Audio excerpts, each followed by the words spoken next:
마태복음 21장 33절부터 읽어가겠습니다. 21장 33절 다 같이 읽겠습니다. 시작.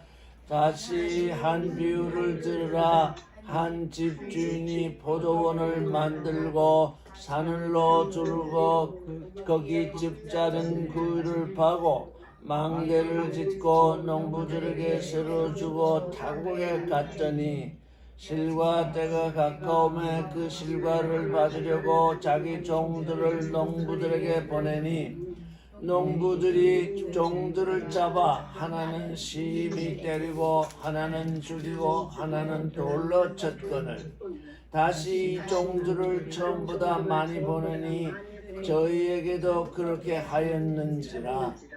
후에 자기 아들을 보내며 가로되 저희가 내 아들을 존경하리라 하였더니 농부들이 그 아들을 보고 서로 말하되 이는 상속자니 자 죽이고 그의 유업을 차지하자 하고 이에 잡아 포도원 밖에 내쫓아 죽였느니라. 예.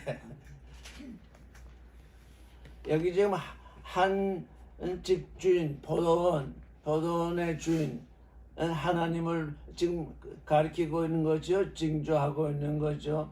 그래서 지금 우리는 하나님 앞에 와 있는 하나님께 지금 부름을 받은 농부들이죠. 아니 이 세를 받은 사람들이죠. 구유를 만들고 새로 주고 타국에 갔다 그랬어요. 그래서 집주인이 지금 타국에 갔다 하는 건 지금 아직 우리에게 나타나지 아니하셨다. 지금 먼 곳에 계신다. 존재적으로 먼 곳에 계신다. 그런 의미로 우리가 새길 수 있죠. 근데 새를 주었대요. 새를 주었는데 그 새를 준 것이 뭘로 주었느냐? 포도원에서 포도원을 잘 가꿔서 때가 가까우면 그 실과를 내게 가져오너라. 나에게 달라. 그런 얘기죠. 모든 것은 포도원 주인이 다 준비했고 농부들은 그저 그 포도원에서 이 포도원 농사를 잘 하면 되는 거죠. 그리고 실과 때에 이제 그 실과를 주인에게 드리면 되는 거죠. 농부들은 포도원에서 일하고 일 잘하고 그러면 포도나무에서 포도 열매가 열리면 그 실과를 주인에게 이제 새를 주고 갔으니 이제 그 새를 주인에게 드리면 되는 거죠. 그래서 이제 실과 때가 가까움에 그 실과를 받으려고 자기 종들을 농부들에게 보냈습니다. 그랬더니 농부들이 어떻게 했다는 거예요? 하나는 잡아서 심히 때리고 하나는 죽이고 하나는 돌로 쳤답니다. 지금 이 주인은 자기가 세준 농부들에게 이 실과를 받으려고 지금 자기 종들을 보냈는데 이 세든 농부들이 이 종들을 때리고 죽이고 돌로 쳤답니다. 이 말씀을 잘 읽어봐야 돼.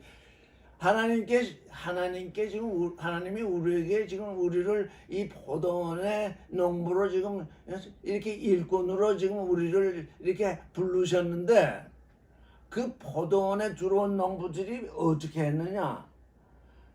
하나님의 종을 때리거나 죽이거나 돌로 쳤다는 것입니다. 제3자 하나님께 세를 받은 농부들이 아니고 다른 사람들은 이 일과 상관이 없습니다. 왜? 하나님은 그들에게 세를 받으려고 하지 않으셨기 때문에 때릴 이유도 없고 죽일 이유도 없고 돌로 칠 이유도 없습니다. 이거 아주 큰 일이죠. 하나님이 세를 줬는데 그 실과를 받으려고 종을 보냈더니 그 농부들이 그 종들을 때리고 죽이고 돌로 쳤다는 것입니다. 이건 말하자면 예언자들을 보내고 하나님의 종들을 보냈을 때 하나님을 믿는다고 하는 사람들이 어떤 짓을 하느냐? 이게 큰 일입니다.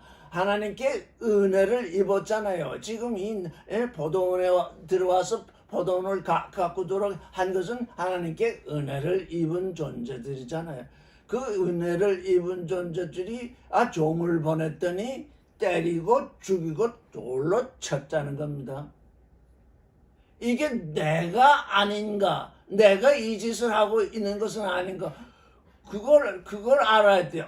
여기 비유니까, 이런 비유가 있다. 그러면 이건 성경을 읽는 것이 하나도 성경을 읽는 것이 아니에요. 우리 지금 이 땅에 육신으로 보냄을 받은 우리가 누구냐? 하나님의 포도원에 포도원 농부로서 일을 해서 지금 포도 열매를 맺은 후에 그걸 하나님께 드려야 하는 존재인 것을 우리가 알아야 되는 거예요. 이게 그냥 비유로 이렇게 있다. 그럼 나와 아무 상관이 없잖아요. 무슨 얘기가 되겠습니까? 우리가 지금 하나님의 포도원에서 포도나무를 가꾸는 그 농부인 것을 분명히 인식을 해야 돼요.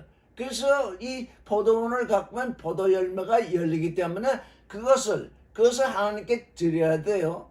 우리는 그 포도원에서 먹고 자고 하고 있었으니까 이 은혜 가운데 있는 거예요. 여러분은 지금 하나님의 은혜 가운데 있는 거예요. 근데 내게 하나님이 뭘 요구하시는데, 종을 보내서 이제 이 실과를 좀 다오. 그럴 때 그 종을 때리고 죽이고 돌로 치는 이런 일이 우리 자신에게서 일어나고 있어요. 나도 모르게 이런 일을 하고 있어요. 이 일을 우리 마음속에서 깊이 우리 자신을 돌아다 보아야 돼요. 이건 영의 일이기 때문에 비유로 나왔는데, 이 비유가 우리의 영적 상황에 대해서 얘기하시는 거니까 우리의 영의 상태가 어떻게 되어 있느냐? 하나님의 종을 때리는 존재냐? 죽이는 존재냐? 돌로 치는 존재냐?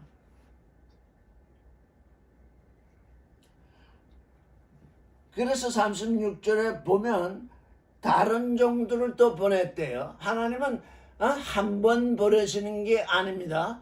또 다른 종들을 보냈어요. 그 다음에 아들을 보내시는 거 보니까 적어도 3번은 보내세요.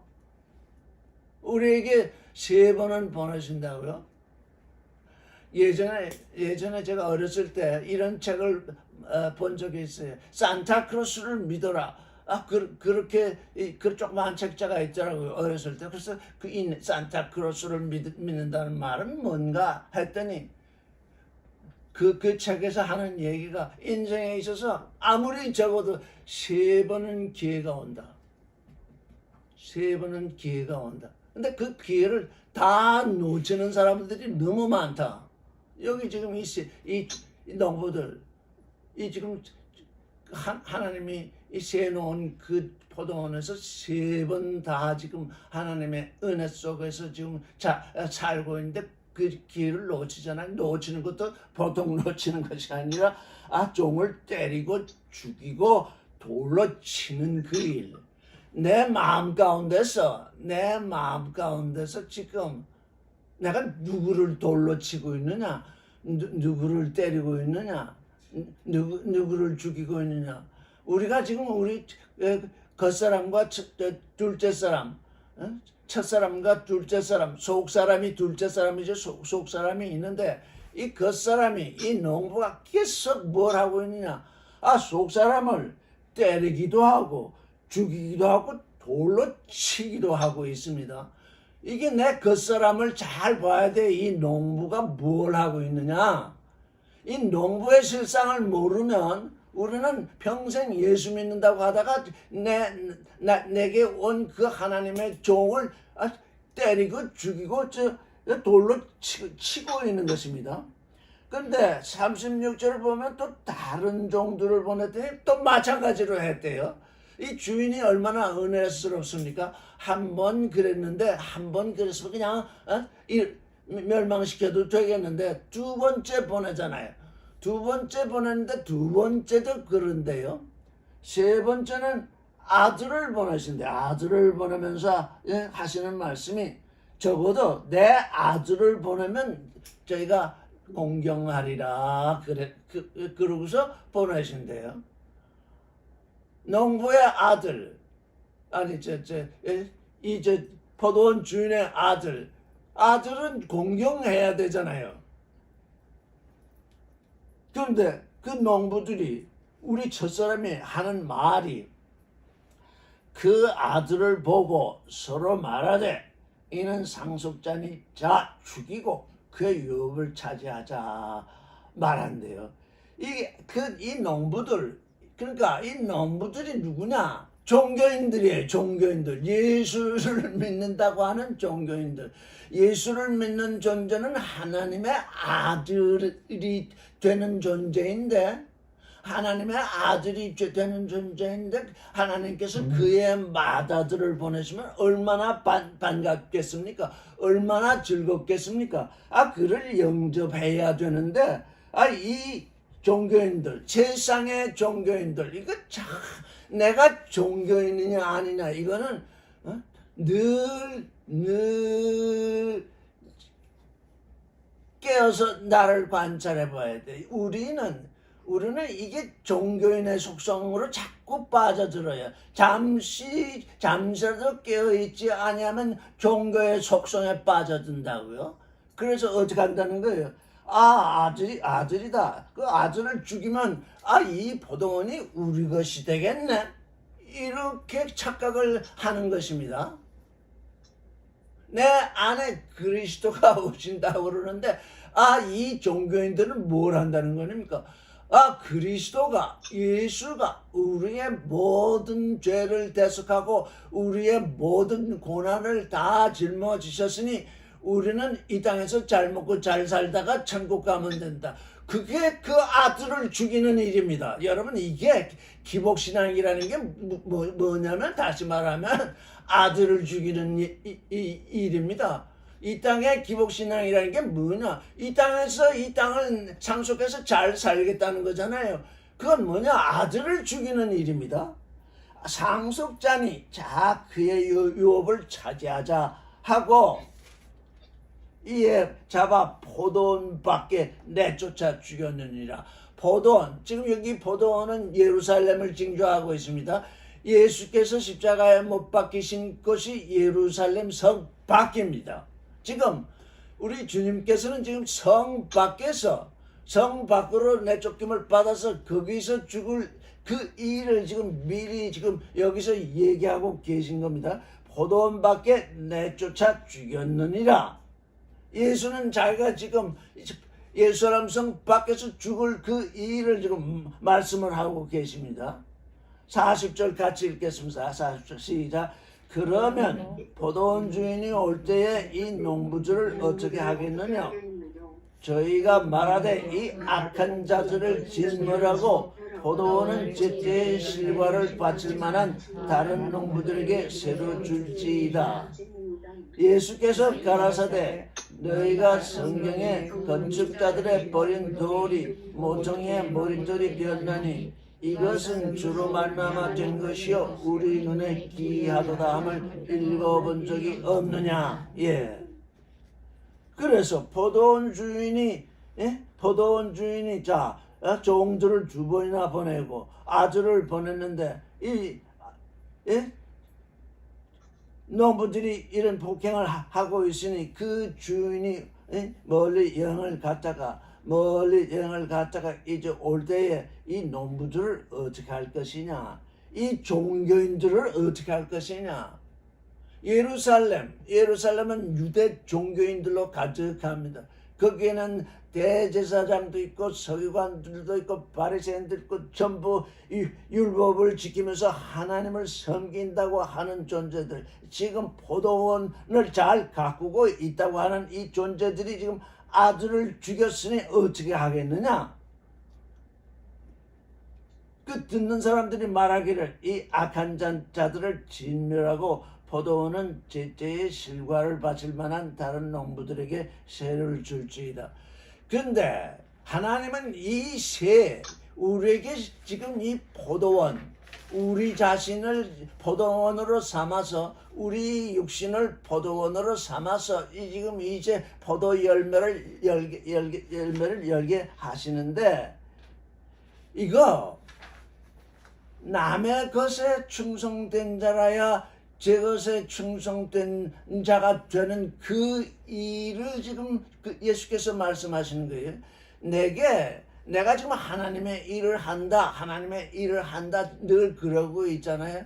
그게 내 일이 아니잖아요. 실제 종교인들에게 있어서 종교인들은 자기 일로 하는 것이 아니라 이건 하나님의 일이다 이렇게 가지고 자꾸 하고 있는데 남의 일, 예수 말씀하시기를 너희가 남의 것에 충성되지 아니하면 어떻게 제 것에 충성되겠느냐 이렇게 말씀하셨는데 하나님의 일을 한다고 하는 그것에 충성된 자라야 이 실제 하나님은 이 농부들에게 뭘 하게 하셨냐면 실제적으로 이 포도원을 상속시키려고 지금 이 일을 맡기신 거거든요. 우리가 이 땅에 육신으로 이 땅에 보냄을 받은 것은 하나님의 나라를 상속해 하려고 지금 남의 일, 육신의 이 일을 통해서 지금 하나님을 찬송이 되도록 하나님의 뜻에 맞는 열매를 맺도록 지금 우리를 이 땅에 보내셨는데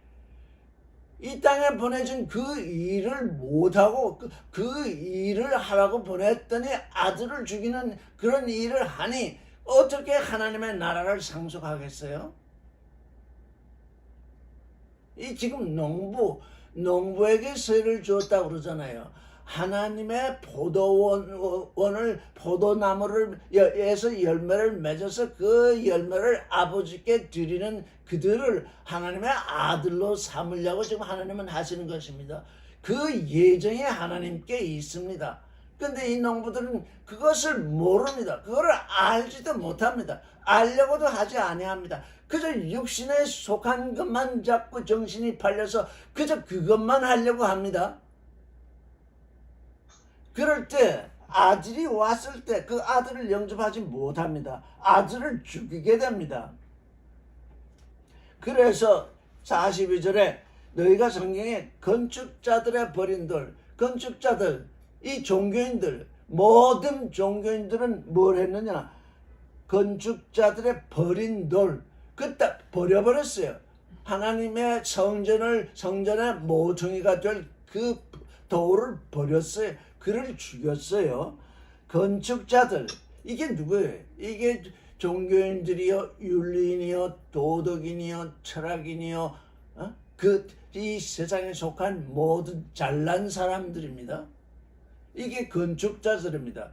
종교인들, 도덕인들, 윤리인들, 철학인들, 자기수양가들, 비즈니스인들 전부 이게 자기를 건축한다고 하는데 실제 그 건축해야 될 그 모퉁이 돌 그건 버렸습니다. 근데 그 버린 돌이 모퉁이 우리 하나님께 부름을 받은 존재들에게는 머릿돌이 되게 되어 있습니다. 머릿돌. 예수 그리스도가 우리의 머릿돌이 되어야 하는데 다 그를 죽이고 버린 것입니다. 그래서 머릿돌이 되게 하셨기 때문에 이것은 주로 말미암아 된 것이요 우리 눈에 기이하도다. 하나님으로 말미암아 되었는데 우리 눈에 우리가 아무리 봐도 사람의 힘으로는 될 수 없는 아주 경이로운 일이라는 것입니다. 우리 눈에 매우 기이하다. 그래서 저는 여러분께 늘 얘기죠. 여러분은 예수 그리스도를 믿는 경이로운 믿음을 가져야 합니다. 예수 그리스도를 죽이는 믿음이 아니라 예수 그리스도를 내 마음에 영접하는 경이로운 믿음을 가져야 돼. 그 믿음이 곧 십자가의 믿음이며 그게 곧 부활의 믿음입니다. 이게 성경에 이미 기록되어 있다잖아요. 건축자들의 버린 돌이 모퉁이의 머릿돌이 되었다. 그러니까 건축자들이 다 버린 돌이 모퉁이의 머릿돌이 되었으니 우리 또한 어떤 존재들입니까? 이걸 알아야 돼요.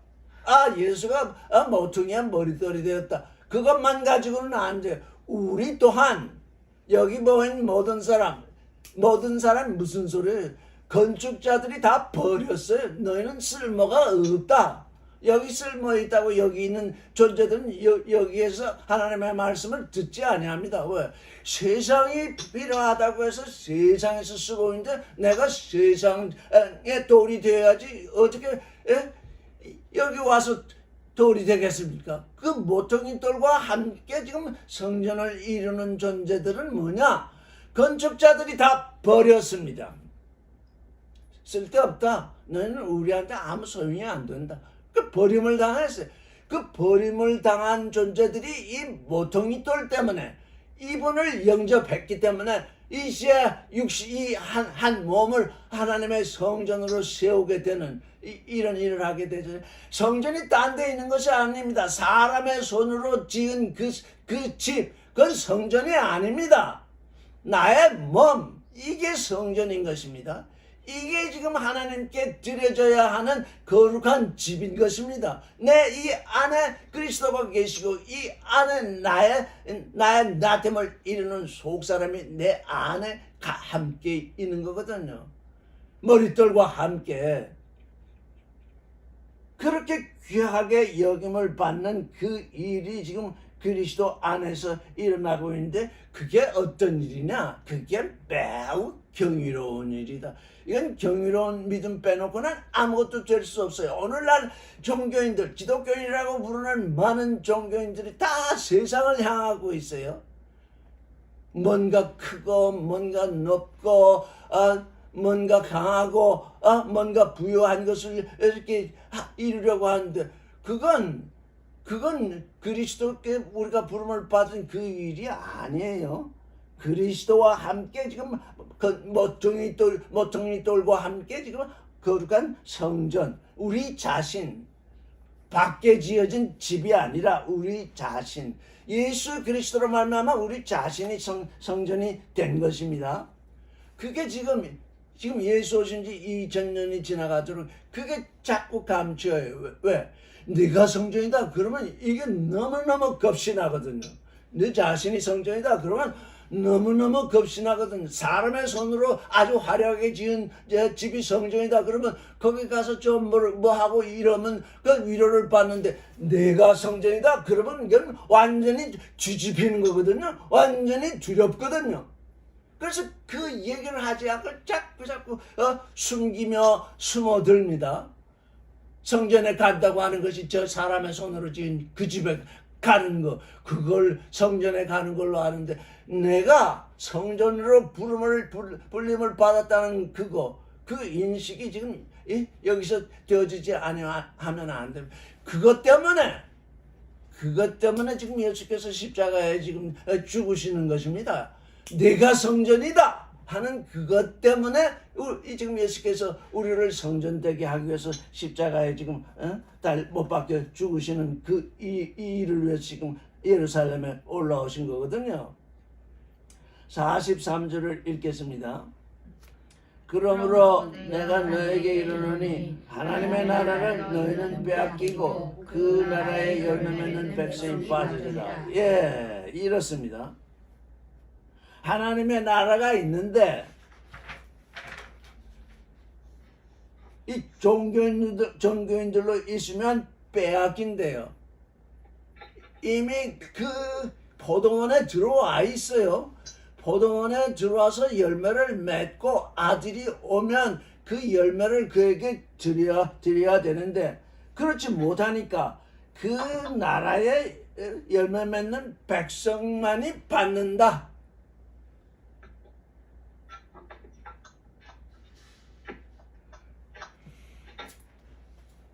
그 나라의 열매 맺는 백성, 사람들이 이 종교인 노릇을 할 때에도 많은 그런 은사가 있습니다. 왜? 그 하나님께서 긍휼을 통해서 주시니까 그 받은 것을 내 것으로 여기는 사람들, 그 사람들은 다 하나님의 나라를 빼앗깁니다. 왜? 그건 아버지께 드리고자 지금 열매 맺게 해주는 것인데, 이건 내 것이다. 이건 내 것이다. 이것도 내 것이다. 저것도 내 것이다. 그런 사람은 하나님의 나라를 빼앗긴데, 이것도 당신께서 내게 주셨고, 이것도 내게 주셨고, 이것도 내게 주셨으니 감사합니다. 그러면서 그 나라의 열매 맺는 백성만이 받게 됩니다. 그러니까 항상 둘로 나뉘어요. 예수 그리스도의 이름을 부르는 사람들이 이 땅에 얼마나 많이 있습니까? 그런데 둘로 나뉜데요. 받는 자와 뺏기는 자. 아니 평생 하나님의 나라를 받겠다고 예수를 믿었는데 종교인으로 머물러 있으니까 그 나라를 뺏긴대요.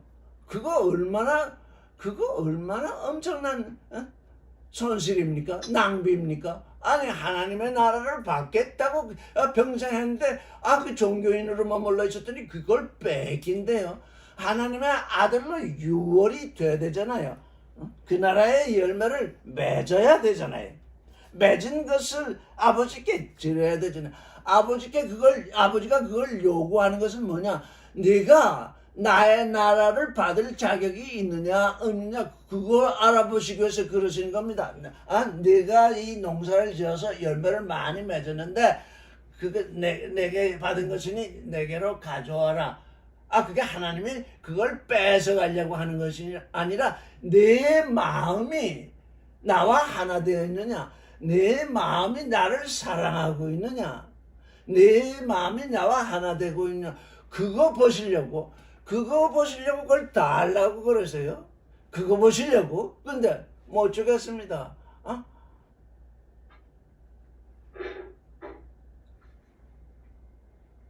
그러면 나라를 뺏긴대요. 44절을 읽겠습니다. 이 돌 위에 떨어지는 자는 깨어지겠고 이 돌이 사람 위에 떨어지는 저를 가루로 만들어 흩으리라. 두 가지가 있어요. 이 돌, 건축자들이 버린 돌, 모퉁이 돌, 이 돌 위에 이렇게 올라서거나 돌과 함께 있지 아니하고 어떤 사람들은 돌 위에 떨어져요. 이 돌 위에 떨어져요.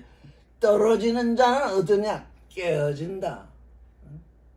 그 존재로서 존재할 수 없다. 깨어진다. 더욱더 큰 것은 이 모퉁이 돌이 그 위에 떨어지면 어떻게 되냐? 가루로 만들어 흐트러진다. 아파르가 된다. 무슨 아파르. 뱀이 먹는 아파르가 된다. 뱀이 먹어버리는 먼지가 되어버린다. 다 가까이 있으니까요.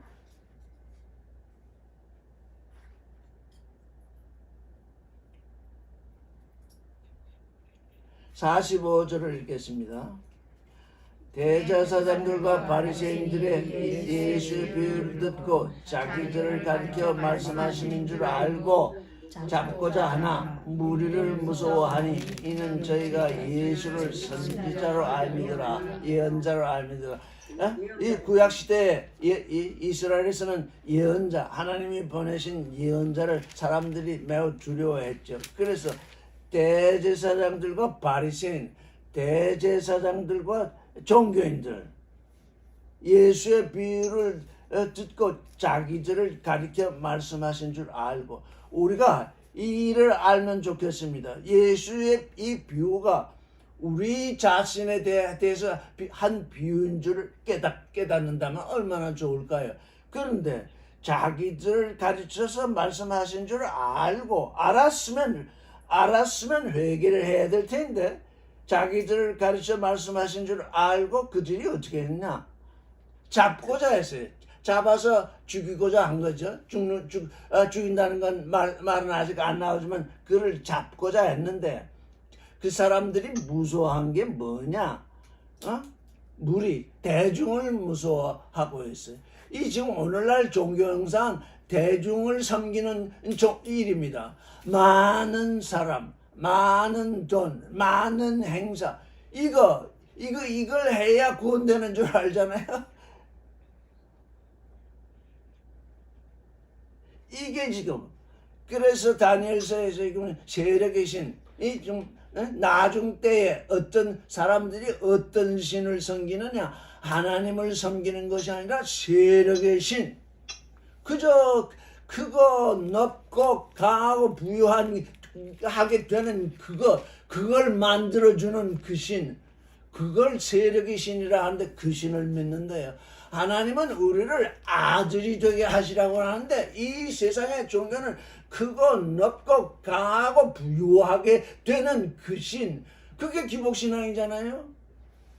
그게 한국 사람이 전통적으로 믿어 오고 있는 미신이잖아요. 그거 빼면 지금 종교는 다 쓰러져요.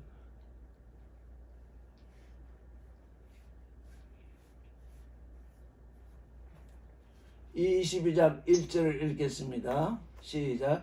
예수께서 다시 비유로 대답하여 가라사대 천국은 마치 자기 아들을 위하여 혼인잔치를 베푼 어떤 임금과 같으니 그 종들을 보내어 그 청한 사람들을 혼인잔치에 오라 하였더니 오기를 싫어하거늘 다시 다른 종들을 보내며 가로되 청한 사람들에게 이르기를 내가 오찬을 준비하되 나의 소와 살진 짐승을 잡고 모든 것을 갖추었으니 혼인잔치에 오소서 하라 하였더니 저희가 돌아보지도 않고 하나는 자기 밭으로 하나는 자기 상업차로 그 남은 자들은 종들을 잡아 능욕하고 죽이니 임금이 노하여 군대를 보내어 그 살인한 자들을 진멸하고 그 동네를 불사르고 이렇게 했습니다. 지금 여기 아들을 위하여 혼인잔치를 베푼 어떤 임금과 같다 그랬잖아요. 근데 여기 신부의 얘기가 안 나와요. 그렇죠? 신부의 얘기가 안 나오는데 그 신부가 누군가? 이 청함을 받은 사람들이에요.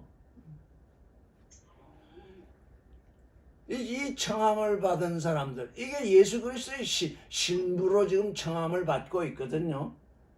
그래서 종들을 보내서 혼인잔치에 오라 하였더니 오기를 싫어해요. 그래서 내가 소와 살진 짐승을 잡고 모든 것을 갖추었으니 혼인잔치에 오라 하였는데 어때요? 하나는 밭으로, 자기 밭으로, 하나는 자기 상업차로, 이 두 가지가 나와 있죠. 밭, 우리 육신은 하나님의 씨를 뿌리는, 말씀의 씨를 뿌리는 밭과 같거든요. 그냥 한 사람은 온전히 자기 육신, 그 육신을 섬기는 그 일. 오늘날 종교인들은 다 육신을 섬기는 일에 그냥 혈안이 되어 있잖아요. 육신을 섬기는 그 일에 혈안이 되어 있어요. 영을 섬기는 것이 아니라 자기 육신을 섬기는 그 일에 모든 종교인들이 거기에 전부 집중되어 있어요. 또 하나는 자기 상업자로, 비즈니스, 그저 상업한 물건을 사고 파고 하는 그 일. 이게 뭡니까? 소유. 존재가 아닌 소유. 거기에 매몰되어 있어요. 자기가 소유한 그것이 자기인 줄로 알아요. 지금 하나님께 불러냄을 받은 존재는 내 소유가 나다 이렇게 하는 존재가 아니에요. 예수 그리스도로 말미암아서 내가 지금 하나님의 성전이 되는 그 일이 나됩니다.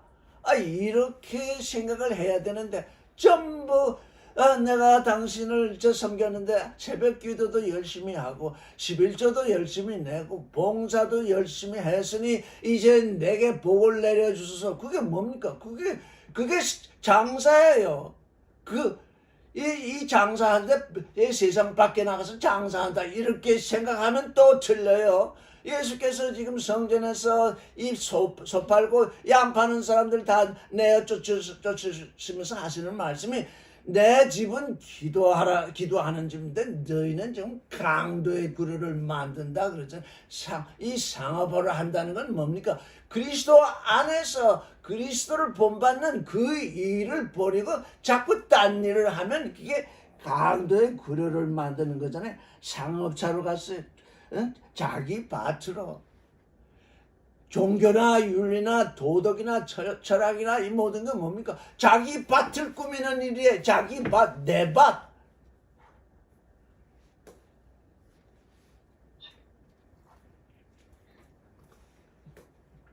그 남은 자들은 종들을 잡아 능욕하고 또 죽인대. 늘 이렇게 우리 안에서 살인이 일어나요. 내가 내 속사람을 죽이는 살인은 항상 일어나고 있어요.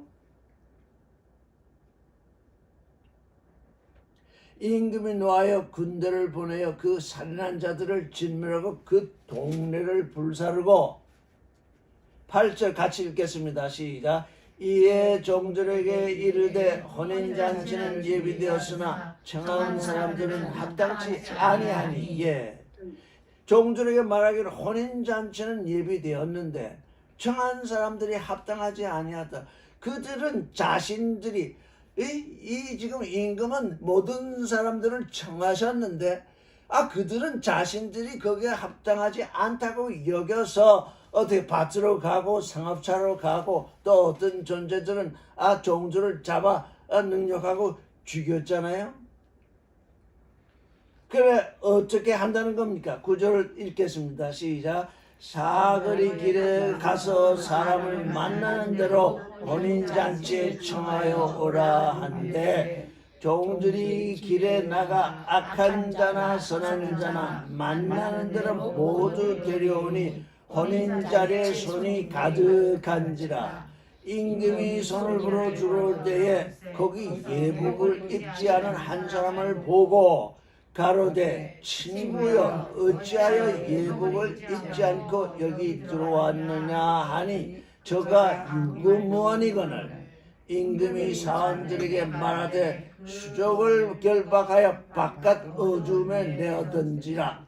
거기서 슬피 울며 이를 갈미 있으리라.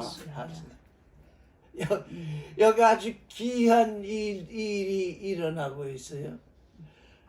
이제 청함을 받은 사람들이 아무도 합당한 자가 없어요.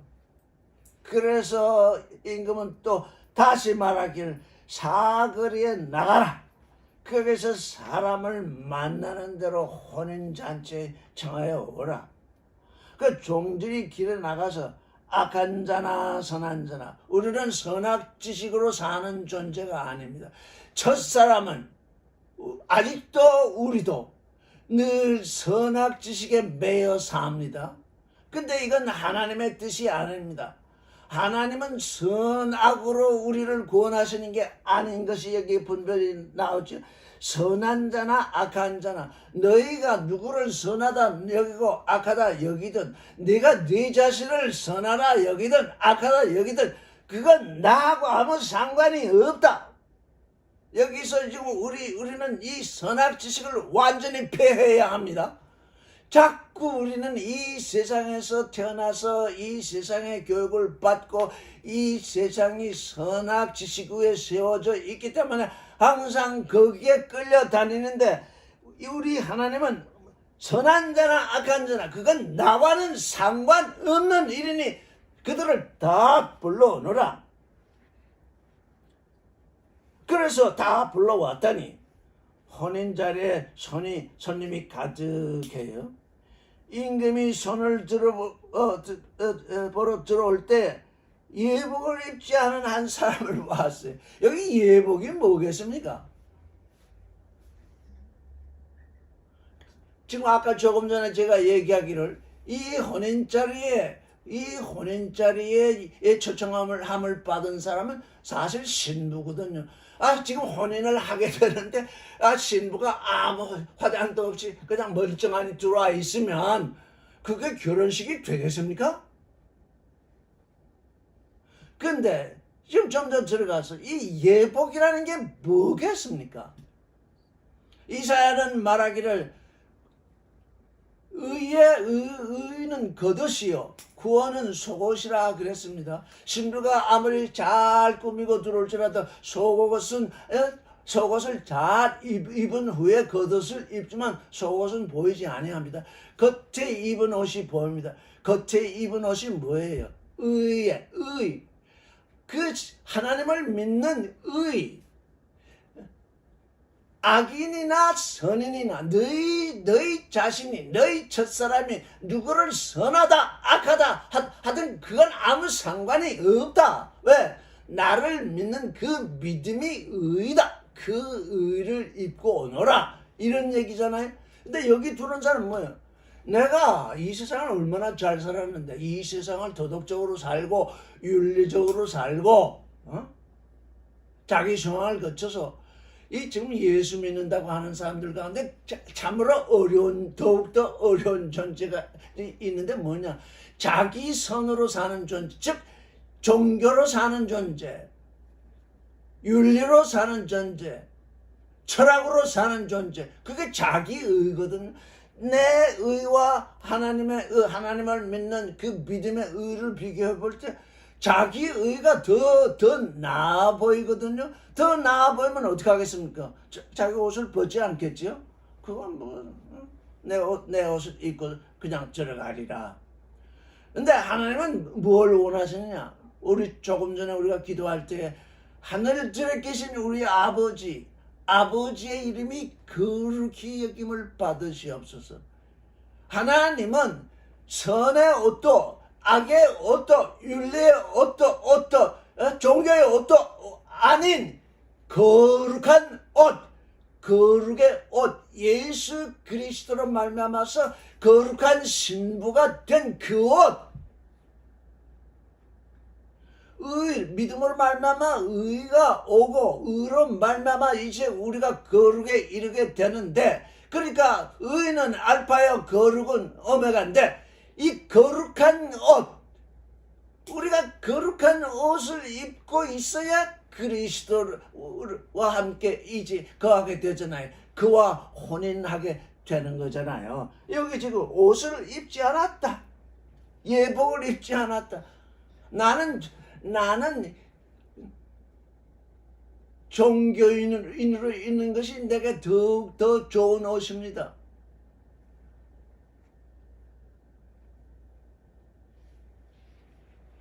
나는 기독교인으로 있는 게 좋습니다. 나는 하나님의 아들이 되는 것이 아니라 기독교인으로 있는 것이 내게 의입니다. 지금 온 전화에 지금 그렇게 되고 있잖아요. 어떤 분들은 말하기를 기독교는 종교가 아니다 그러는데, 기독교는 기독교라고 해놓고 또 종교가 아니다. 그럼 뭐라는 겁니까? 에클레시아, 에크칼레오에서 나왔는데 불러냄을 받았다. 어디로? 거룩한 옷을 입도록 불러냄을 받은 것입니다. 지금 우리가 성경에서 마리아의 기사를 읽고 있는데, 마리아는 뭡니까? 아주 순결한 처녀가 되었다는 얘기잖아요.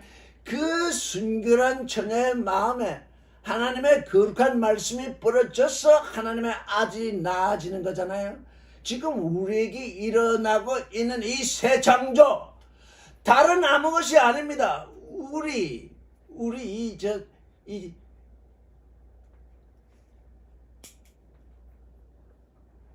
창녀와 같은 존재, 음녀와 같은 존재, 우리가 이 세상 종교, 윤리, 도덕 이걸 쫓아서 살았기 때문에 사실은 하나님께 뭐냐? 음녀 같은 존재거든요.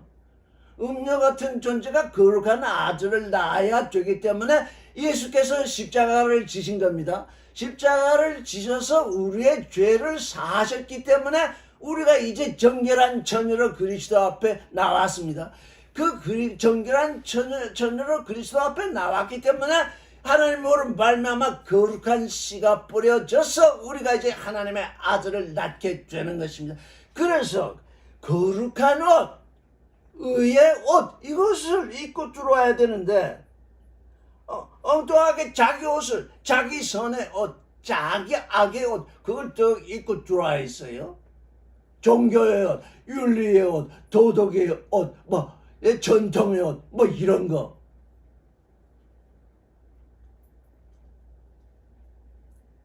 그래 여기서 친구여 이렇게 하나님이 우리를 향해서 친구여 이렇게 부릅니다. 근데 여기 친구여 할 때 이 헬라 원문을 보면 헤타이로스입니다. 친구란 말은 두 가지 말이 있습니다. 필로스, 사랑한다는 뜻에서부터 나온 친구가 있고, 헤타이로스, 사랑한다는 말이 아님에도 친구인 존재가 있습니다. 사랑하는 존재가 아님에도 친구는 항상 있는 거죠. 여기 지금 왜 이 사람을 보고 헤타이레, 필로스가 아니고 왜 헤타이레라고 부르셨겠습니까? 다른 사람들은 거룩한 옷을 입고 왔잖아요. 악인이든 선이든 너희 인간들이 생각하는 그런 것을 초월해서 내가 너희를 거룩한 옷을 입히는 존재다. 이렇게 해서 하나님이 부르셨는데 이 사람은 뭐예요? 다 같이 필로스 친구가 된 이 마당에 혼자 떡 다른 존재, 다른 옷을 입고 있는 겁니다. 같은 방에 들어와 있는데 다른 옷을 입고 있어요. 종교인의 옷을 입고 있다는 거예요. 윤리인의 옷을 입고 있다는 거예요.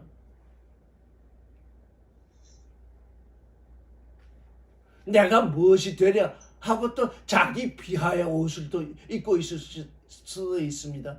헤타이로스, 아니 친구야, 너는 지금 필로스 하는 존재들이 모여 있는 이곳에 친구이긴 한데 어떻게 다른 존재로 들어와 있느냐?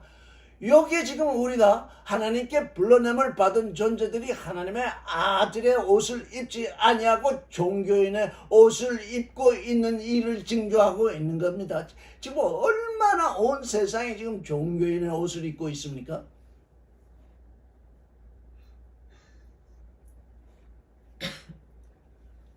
불렀더니 예복을 입지 않고 어떻게 여기 들어왔느냐 했더니 아무 말도 없었대요. 아무 말도 못했대요.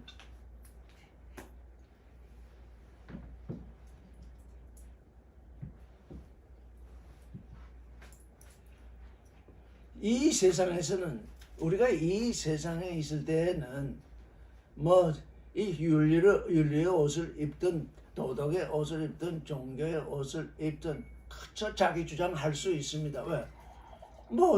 얼마든지 주장할 수 있습니다. 근데 어디서 말을 못하게 되느냐? 하나님 앞에서 말을 못하게 됩니다.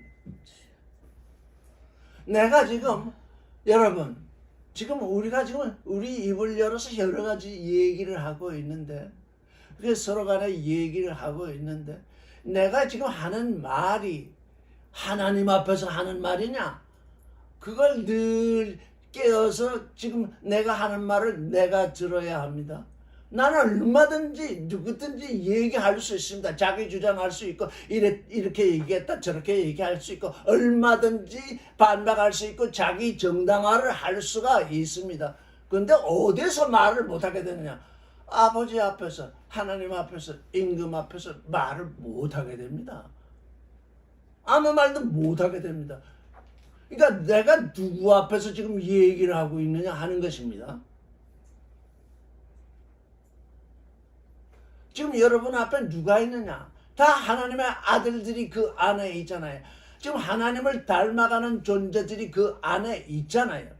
그 앞에서 내가 아무 말이나 할 수 있느냐? 할 수 없습니다. 아무 말이나 한다면 아직 하나님 앞에 있는 것이 아닙니다. 하나님 앞에서는 아무 말도 할 수 없어요. 이 세상에 속한 존재들은. 여러분이 하나님 앞에서 그 왕 앞에서 아무 말도 할 수 없는 존재가 되지 않기 위해서는 뭘 해야 되냐? 거룩한 옷을 입어야 돼요. 하나님의 아들됨의 옷을 입어야 돼. 먼저는 죄 사함을 받고 아주 죄사함이 무엇인지를 알아. 나는 이제 예수께 죄사함을 받았으니 이제 이 세상에서 복받아서 다시 천국. 그건 죄사함을 받은 일이 전혀 아닙니다. 왜? 그건 하나님 앞에 가서 아무 말도 할 수 없는 존재가 되는 일이거든요. 그래서 임금이 13절을 읽겠습니다. 시작. 임금이 사람들에게 말하되 그 수정을 결박하여 바깥 어둠에 내어 던지라. 거기서 슬피 울며 이를 갈며 있으리라 하니라. 14절. 청함을 받은 자는 많되 택함을 받은 자는 적으리라. 바로 이 말씀을 하시기 위해서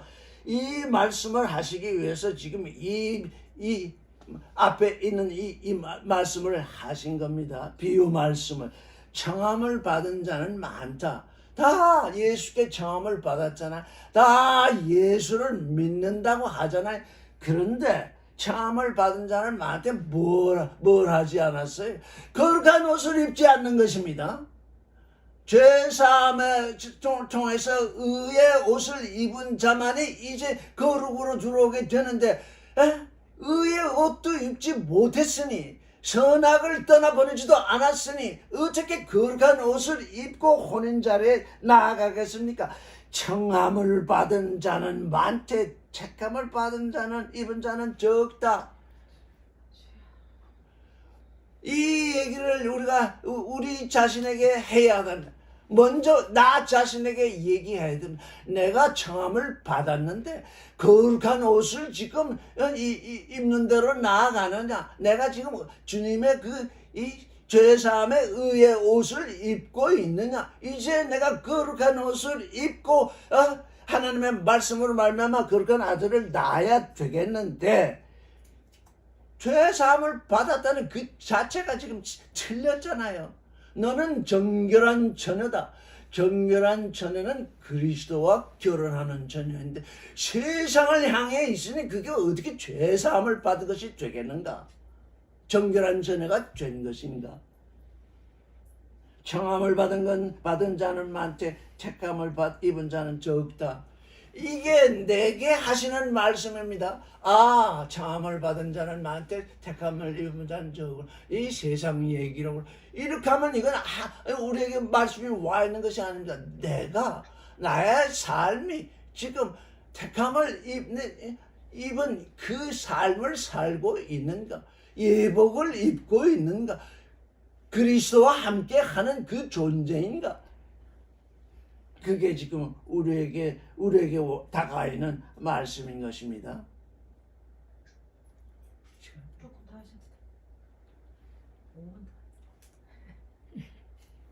15절을 읽겠습니다. 이에 바리새인들이 가서 어떻게 하여 예수로 말에 올무에 걸리게 창문. 이 말씀이 육신이 되신 이유는 사람의 패부, 사람이 상상치 못하는 그 말씀으로 그들을 깨닫게 하시는데 그게 내게 깨달음으로 와야 되는데 그게 그가 그 말을 통해서 올무에 걸리게 해야 되겠다. 너무 말을 잘한다.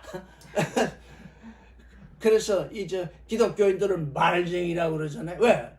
이 말쟁이들은 대부분이 종교인들입니다. 이렇게 말하다가 또 저때 저렇게 자기가 말하는 걸 자기가 한순간에 말하는 걸 한순간에 뒤집습니다. 왜? 그게 선악지식이 돼요. 진리로 말하는 존재는 진리가 계속되어야 하기 때문에 이때 이렇게 말하고 저때 저렇게 말할 수가 없습니다. 진리 안에서 말을 이어가는데 종교인들은 뭡니까? 선악지식에 내게 유리하는 것이 이 선이니까 이때는 이렇게 말하는 것이 선이고 이때 또 이렇게 말하는 것은 그 제3자가 들어볼 때는 아니 어제 얘기하고 오늘 얘기는 완전히 딴판이네. 그렇게 되는 것입니다. 그래서 예수로 하여금 자기 말에 걸리게 하기 위해서 16절을 보겠습니다. 시작. 자기 제자들을 헤롯 왕들과 함께 예수께 보내어 말하되 선생님이여 우리가 아노니 당신은 참되시고 참으로 하나님의 도를 가르치시며 아무라도 꺼리는 일이 없으시니 이는 사람을 외모로 보지 아니하심이니이다. 이게 그리스도를 쫓는 존재가 예수께 대하여 이렇게 말을 했다고 했습니다.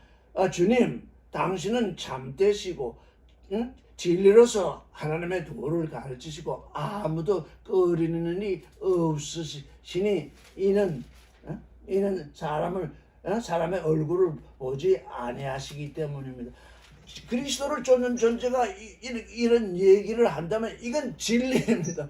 바로 그리스도가 그런 분이시니까요. 그런데 이 사람들은 뭐예요? 예수를 올무에 걸리게 하려고 지금 한편으로 지금 칭찬을 해놓고 있잖아요. 그 칭찬에서 이분이 붕 떠가지고 말 실수를 하게 하려고. 그래서 당신은 참되시고 진리로 하나님의 도를 가르치시며 아무라도 꺼리는 일이 없고 사람을 외모로 보지 아니하십니다. 우리가 예수 그리스도께 대하여 이렇게 알게 되면 이건 참입니다. 그런데 이 사람들, 헤롯 당원들과 이 바리새인들, 이거는 겉으로 하는 말이잖아요. 위선이잖아요. 외식이잖아요. 지금 예수를 떠보려고 지금 붕 뜨게 하려고 하는 그 말이잖아요. 그러니까 여러분 어떻게 해야 돼요? 여러분 조심해야 돼. 누가 와가지고 여러분들 그냥 잔뜩 이렇게 부풀러 올리면 갑자기 마음이 붕 떠가지고 그 말에 걸려들 수 있습니다. 이 사람이 지금 무엇 때문에 이 말을 하고 있는가? 그거 아셔야 합니다. 진리의 눈으로 보게 되면 그 사람이 무엇 때문에 그 얘기를 하는지 알 수 있습니다. 내가 이렇게 깨어있어가지고 깨어있는 존재로서 그 말을 듣게 되면 이 사람 이게 지금 무슨 얘기를 지금 하고 있는 거니까 그거 알아야. 그렇지 않으면 이런 교회 다 넘어가. 얼마나 바리새인과 이 헤롯 땅에 얼마나 꾀가 있으면 이 말을 하겠어. 이스라엘 사람 가운데서 이 말에 넘어가지 않은 사람이 별로 없을 것입니다. 왜? 너무너무 칭찬하잖아요. 자, 당신은 참되시고 진리로 하나님의 도를 가르치고 아무도 꺼리는 일이 없고 외모로 사람을 보지 않으신 다 정말 나는 아주 위대하신 분입니다. 이렇게 얘기하는데 넘어가지 않은 사람이 별로 있겠습니까? 17절을 읽겠습니다.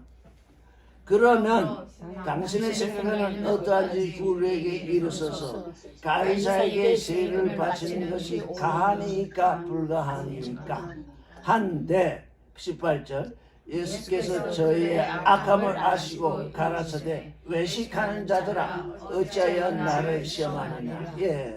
여기 가하다 불가하다 할 때는 엑세스틴은 뭐냐? 율법이 있잖아요. 유대인들에게는 율법이 있잖아요. 율법을 따라서 이게 맞는 일이냐 틀린 일이냐. 문자적으로 보면 율법을 따라서 보게 되면 문자적으로 가이사에게 세를 바치는 건 틀린 일이잖아요. 왜? 하나님께 세를 바쳐야지 어떻게 가이사에게 세를 바치겠습니까? 그런데 예수를 시험하러 온 이 바리새인들과 헤롯 당은 다 가이사에게 지금 세금을 바치는 존재이잖아요. 지금 말만 자신들의 실제는 지금 가이사에게 굴복해서 가이사의 종이 되어 있음에도 불구하고 예수를 한층 올리면서 지금 당신은 하나님의 아들이니 가이사에게 세금을 바치는 게 가합니까? 불가합니까? 그러니까 이 입으로 말하는 것과 속이 전혀 지금 다르잖아요. 그걸 뭐라고 하셨어요? 외식이다. 외식하는 자들아. 너희는 악하다. 그들의 악함을 보셨어요. 그래서 이게 종교인들이 빠져드는 함정이 뭐냐? 악한 생각으로 하나님의 말을 거론합니다. 이거 욕심으로 하나님의 말을 거론하고 악함으로 하나님의 입으로 나오는 건 하나님의 말씀이 잘못 들으면 전부 거기에 걸려들잖아요. 입으로 말하는 것과 그 속이 하나 되어 있어야 되는데 입으로 말하는 것과 속이 다른 건 악한 거거든요. 지금 정주들은 뭐 속에는 전부 욕심을 감추고 11조 내라 뭐 봉사하라 선교해라 뭐 다 자기들의 유익을 구하기 위해서 지금 말하는데 누구 무엇을 빌었어요? 하나님의 말씀을 빌었잖아요. 하나님은 그걸 악하다 보시잖아요. 그걸 위선이라고 하잖아요. 너희는 내 말을 하고 있는 것이 아니다.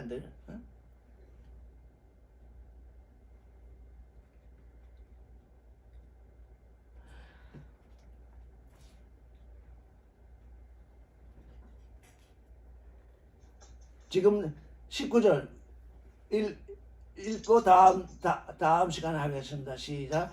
새 돈을 내게 보이라 하시니 디나리온 하나를 가져왔거늘 예수께서 말씀하시되 이 형상과 이 글이 무엇이냐?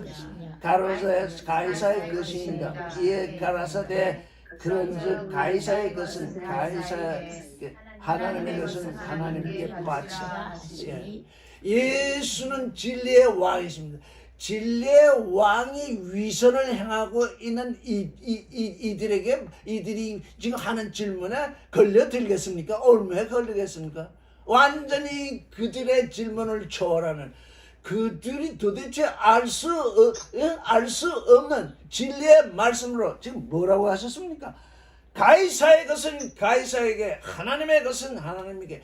너희는 지금 와서 너희가 가이사에게 속해 있는데 너희는 가이사에게 가서 가이사에게 주고 하나님의 아들은 하나님께 바친다. 이거를 무슨 막 헌금을 내라, 헌금을 내지 말라, 이런 얘기가 아니야. 네가 다음 주에 다시 하겠지만 내가 어디에 속한 존재냐? 내가 위선에 속한, 이들은 다 위선에 속한 존재잖아요. 다 가이사에게 복종하면서, 가이사에게 세금을 내면서 겉으로는 율법을 지킨다고 하면서 이런 위선의 존재들이 정말 진리의 존재에 와서 뭘 어떻게 질문을 하겠습니까? 그런데 데나리온을 보이라. 이 말씀을 그들이 이해할 수 없었던 거예요. 그 셋돈에 무엇이 기록되어 있는지를 몰랐거든요. 그들이 의식하고 와서 질문을 했다면 셋돈을 내게 보이라 했을 때, 그 셋돈을 왜 우리에게 보이라고 하는가, 그거를 짐작조차 할 수 없었던 것입니다. 왜? 나는 그 셋돈에 가이사의 얼굴과 가이사의 글이 거기에 적혀있기 때문입니다. 너희가 말하는 이 위선, 이게 다 어디에 속하냐? 가이사에게 속해 있다. 세상에 속해 있다. 위선에 속해 있다. 19절부터는 다음 주에 다시 얘기하겠습니다.